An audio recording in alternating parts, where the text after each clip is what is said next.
Good morning বন্ধুরা, সকাল সকাল দেখো বরমশাই কত বাজার করে নিয়ে এসেছে। তো আমি এখন সেইগুলোকে রেডি করছি কত তাড়াতাড়ি রান্না করা যায়, যেহেতু আমাদের বাজেটটা একটু লেটেই হয়।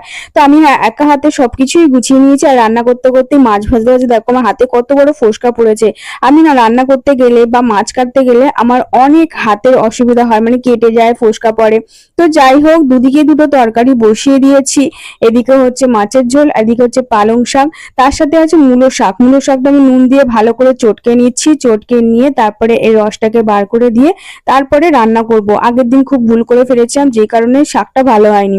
আর এদিকে মুরগিগুলোকে ছেড়ে দেওয়া হয়েছে। এই যে এই মুরগিটা না ডিম পাড়ে, আর ওরা গম খায় বলে তোমাদের দাদাভাই গমগুলোকে ধুয়ে রোদে শুকোতে দিয়েছে।